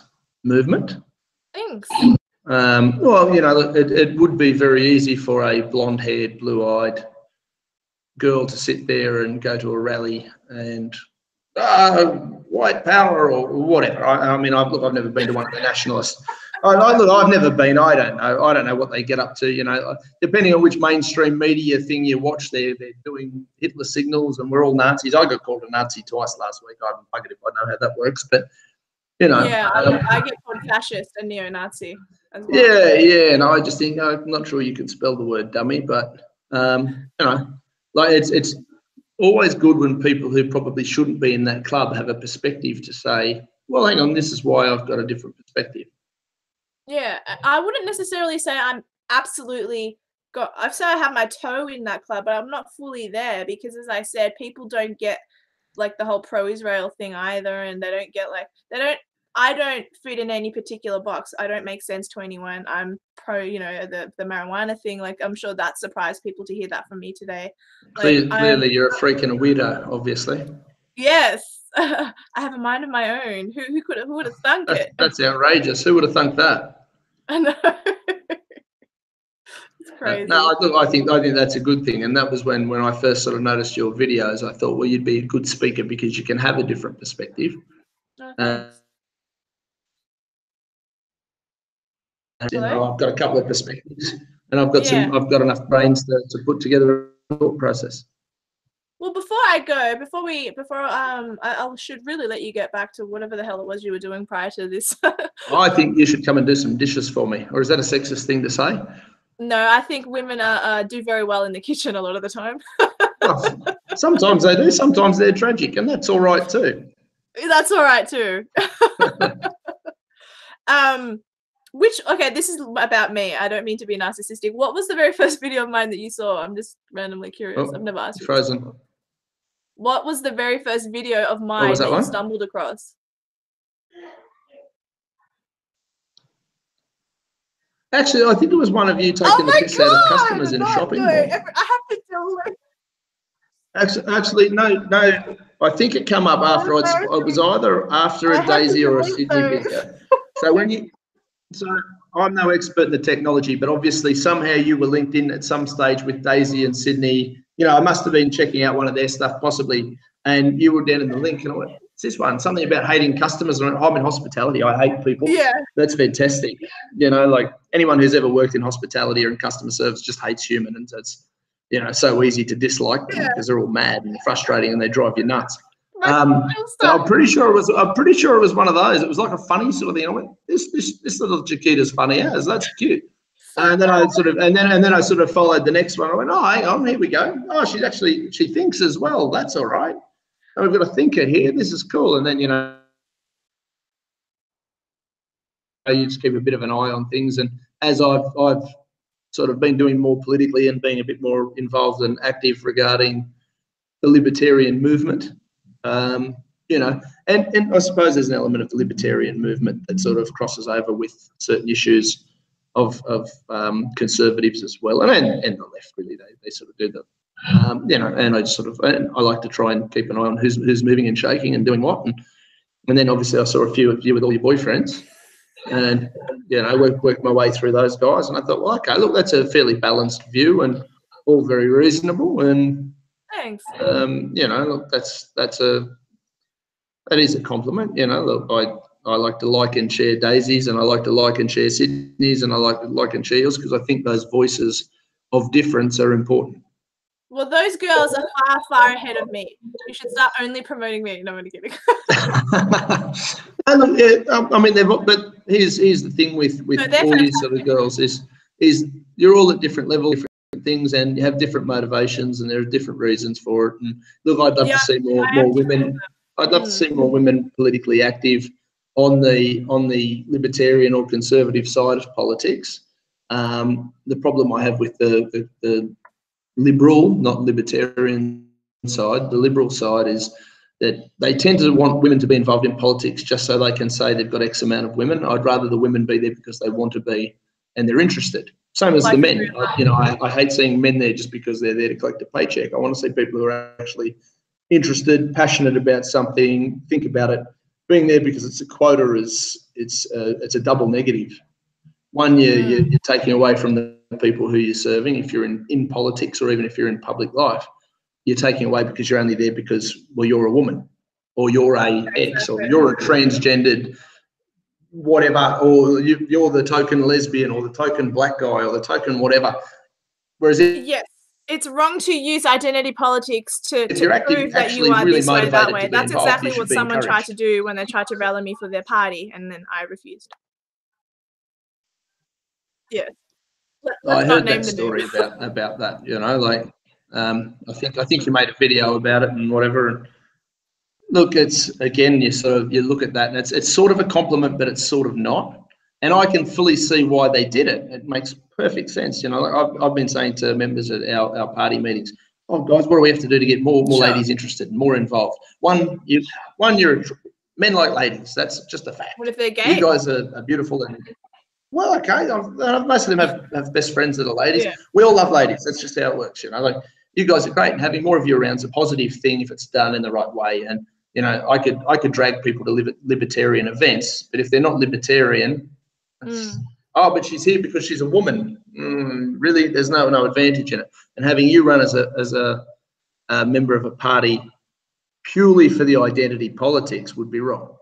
Having you run and approaching you and saying, look, Dee, you seem to have a great level of interest and intellect, and you're learning, you know, and you learn as you go. Oh, I don't have all the answers. You know, I'm learning as I go. I don't know everything. I don't know anyone who does. I know some people would like to make it think that they do, but I'd rather if a party was to approach you based on similar values, similar processes, similar whatever, you go, okay, look, we think you'd make a great candidate. The fact that you're a good-looking woman helps, but the fact that you've got a brain and you've got opinions and you've got a thought process is far more valuable to the process than just looks. Yeah, I suppose. I don't really know how to respond to that. Thank you. I just want to clarify something. My YouTube channel began as a comedy channel because I thought I was funny. I am going to delete all of those earlier videos because that is so Totally don't. Put them up. I'm seriously, I looked at it, I saw it, I thought it was funny. I went, this is funny. It's bad. Oh, that's so bad. I mean, it was funny because it was real. I mean, it was like corny funny. Like, don't get me wrong. You're not Billy Connolly yet. You're not Billy Connolly. No, cringy's a bit harsh. Yeah, I mean, how old were you when you made them? I mean, they were fun. They were entertaining. 5 years ago, you know, so I was 26. They're not going to throw you a Netflix comedy special or anything just yet based on that. But it was amusing and it was cute and it was whatever it was, and that's all right. Like, you know, you can't be serious all the time. Yeah. You know, like, and that's some people take life far too serious all the time. Sometimes you've got to kind of have a laugh at yourself and have a laugh at God. Oh, I laugh at other people. Constantly. Laugh at other people as well. Other people should be laughed at. And hopefully they don't get offended that you laugh at them and they take it as a compliment that it is. You amused me. That's great. Thank you. I laugh at you a lot. Oh, I laugh at me a lot too. I'm easy to laugh at. No, you're fine. Well, I can't wait to physically meet you on April 19th. I can't wait to do the speech. And we will organise an event. It's going to be good. Yes, I'm very excited to do it, and I hope none of the Liberal Democrats were too, I don't know, triggered by me. They were okay. I promise no Liberal Democrats were hurt in the filming of this event. What is the clause they put at the end of every movie? No animals or children were hurt in the processing of this movie. They'll all be fine. Look, we're libertarians. We actually listen to other people's thoughts. That's the idea. And if anyone is triggered, well, they need to check their libertarian pass at the door and go, what am I so worried about? Well, it's just that you did say, I'm going to omit a tiny bit of information here, but I will reveal one piece of information here. They were a little bit funny about my Fraser Anning video, right? I got asked about it. I wouldn't say funny. You said funny. Okay, I did get asked about it. My apologies. Okay. But that's okay. Look, and that's the whole point. Now you've got a platform where you can address it, and you've got to address it with me. And I don't think anybody's going to question my libertarian credentials. No. If they do, well, fair enough. Let them credential. Let them critique. All good. Oh, so good. I don't mind. Me either. It'll be fun. If people aren't criticising me, I'm not doing a good enough job. Okay. All right. Well, I will talk to you probably before April 19th, but I'll definitely talk to you soon. And thank you so much for coming on my channel. I didn't expect to go for over an hour. We almost went for 2 hours. No, you told me 40 minutes. I did, but you're so fascinating. I love you very much. I'm pretty boring. My staff are going to hate me. They're going to be like, you've done no work. All you did was talk to this girl all night. So all you do is talk to girls with humongous eyes. I know. I'm not pretty enough to be talking to girls all day. I think you're pretty. It's okay. The only thing I don't like about you is that you're an atheist. No, look, you know, if there's a man upstairs and he comes and taps me on the shoulder, I might rethink it. I just haven't seen any evidence to the contrary yet. Okay. I live as a natural skeptic, that's all. That's all right. One day. I'll get You convert me, I reckon. Fair enough. I'll pray for your salvation. All right. All right, thank you very much. We'll organise some promotional stuff for your event, and we'll get to work. Sounds good. All right, guys, I'm going to All stop right, the thanks for having me. Nice to listen to whoever was listening. Good to have you. All right, later. Have a good night. Bye.